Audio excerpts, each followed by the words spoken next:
नमस्कार साथियों, स्वागत है आपका अफेयर्स टुडे के एक और एपिसोड में। आज का टॉपिक है, जैसा कि आप पढ़ सकते हैं, silicon Valley bank collapse in US since 2008। जी हाँ, आपने सही सुना। यूएस का एक और बड़ा प्लेयर, बैंकिंग की दुनिया में एक बड़ा प्लेयर सिलिकॉन वैली बैंक, ये डूब गया है। ये कोई यस बैंक नहीं, ये उससे काफ़ी बड़ी घटना है। ये आप पढ़िए इस आर्टिकल में। Silicon Valley bank crisis few days before collapse, SVB was ranked amongst America's best banks। यानी कि अमेरिका का, यूएसए का एक बेहतरीन बैंक, एक बहुत अच्छा बैंक डूब गया है। ये डूबा कैसे, क्या प्रॉब्लम आई है? Missed US and did not hit job on India. Hindenburg gets trolled for labeling Adani a scam and SVB collapse। चलिए, ये तो होता ही रहेगा कि यहाँ पे अब हिंडनबर्ग की ट्रोलिंग शुरू हो गई है अडानी को लेकर, और अपने बैंक को छोड़ दिया उन्होंने।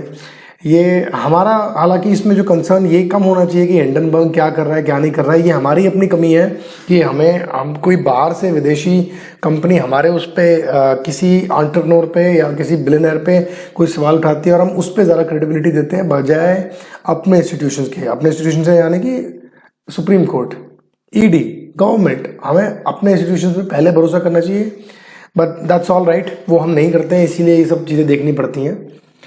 यहाँ पे आप जैसे पढ़ सकते हैं, Signature Bank closed, US bails out Silicon Valley Bank depositors.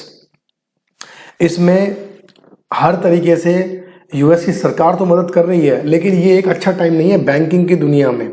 आज की डेट में काफ़ी कयास हो गया है, काफ़ी प्रॉब्लमेटिक सिचुएशन है ये यूएस, क्योंकि यूएस को आप समझना पड़ेगा कि ये जो यूएस की इकोनॉमी है ये दुनिया को रूल करती है। हम इस बात से भाग नहीं सकते हैं। हमें इस बात को समझना पड़ेगा कि यूएस की जो इकोनॉमी है उसकी वजह से ही सारी दुनिया की इकोनॉमी उसी तर्ज पे रन होती है।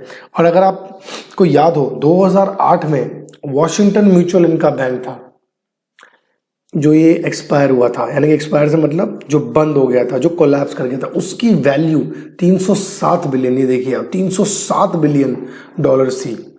अगर आप आज की भाषा में समझें तो ये 386 बिलियन हो गई, और सिलिकॉन वैली 209 बिलियन।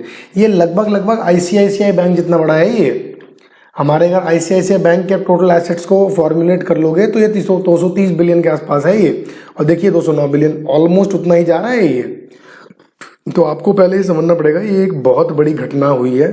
ये बैंकिंग की दुनिया में काफ़ी बड़ी घटना हुई है। ये हुआ कैसे?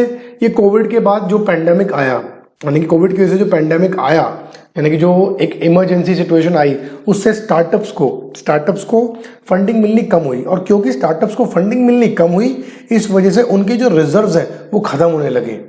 और बैंक बेसिकली होता क्या है? डिपॉजिटर्स और क्रेडिटर्स, इनका एक मेल होता है, किसी से लेना किसी से देना। और जब इन दोनों का जो बैलेंस है वो नहीं बन पाता है, इसलिए डूब जाता है। और ये सारा का सारा बैंक सिलिकॉन, ये वो जगह ही स्टार्टअप्स के लिए है। ये है ही स्टार्टअप के बेस्ड पे बैंक। ज्यादातर बैंक डरते हैं स्टार्टअप्स को पैसा देने से। ये एक बैंक ही इसी बेसिस पे है जो स्टार्टअप्स के ही सपोर्ट करने के लिए बना हुआ है। और आप जानते हैं कि कोविड में काफी प्रॉब्लम्स आई थी। कोविड में स्टार्टअप्स को ही सबसे ज्यादा इम्पैक्ट आया था। इसी वजह से इनके बैंक में भी आज ये दिक्कत आई है। ये काफ़ी प्रॉब्लम बैंक में भी इन्हीं को आई है। बहुत बड़ा मेजर रीजन कोविड ही रहा है इनके लिए। हालांकि यूएस की गवर्नमेंट ट्राई कर रही है कि ये डूबे ना। यूके, दुनिया भर के, इंडिया, सबके सब इस बात से चिंतित हैं और अपनी तरीके से इस प्रॉब्लम से निपटने के लिए ट्राई कर रहे हैं। लेकिन ये पता है सबको, क्योंकि अमेरिका से शुरू होता है, पूरी दुनिया पे आता है। जैसा कि आप इस आर्टिकल में पढ़ सकते हैं द इकोनॉमिक टाइम्स में, ग्लोबल स्टार्टअप फंडिंग फेल 23%, यानी कि कम हो रहा है ये Q2 में। और आपको ये जान के भी आश्चर्य होगा, इंडिया ने 5 महीने में वो यूनिकॉर्न प्रोड्यूस नहीं किया है। यूनिकॉर्न का मतलब जिस कंपनी की वैल्यूएशन 8,000 करोड़ से ऊपर होती है। और यूके भी अपनी जो टेक फर्म्स है वो प्रॉब्लम्स फेस कर रहा है, उसको भी ये इशू आ रहा है। तो ये काफ़ी कंसर्निंग न्यूज़ है जो आज की हमें पता लगी।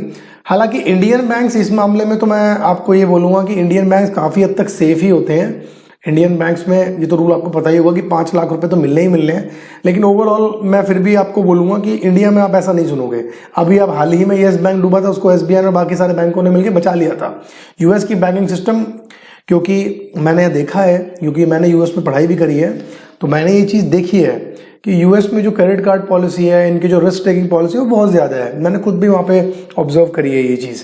तो हमारे Indian banks are quite different, और कैश फ्लो के मामले भी हमें इतना चिंता करने की ज़रूरत नहीं है, अलर्ट जरूर रहना चाहिए, बट ये एक न्यूज़ है जो आपको पता होनी चाहिए। और आगे आने वाले टाइम में हमें ये चीज़ देखेंगे कि इस बारे में, यानी कि इसके बारे में क्या हुआ। तो आगे आगे जैसे जैसे इस बारे में अपडेट आएंगे हम आपको ज़रूर बताएंगे।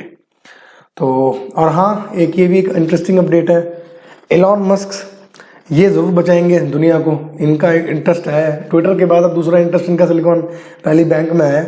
अगर ये भी आता है तो देखते हैं क्या होता है, बट स्टिल अभी फिलहाल कुछ कंफर्म नहीं है, इनका कोई भरोसा नहीं है। आज बोल रहे हैं कल चले जाएं, बट स्टिल देखना पड़ेगा वो कि कैसे आगे इस चीज़ को एग्जीक्यूट करते हैं। होगा भी या नहीं है, उन्होंने ऐसे ही बोल दिया। तो आज की वीडियो में इतना ही। अगर आपको हमारी ये क्विक जानकारी आपको पसंद आई हो तो please like the content, like the video, and please consider subscribing our channel. Thank you very very much. Thank you so much.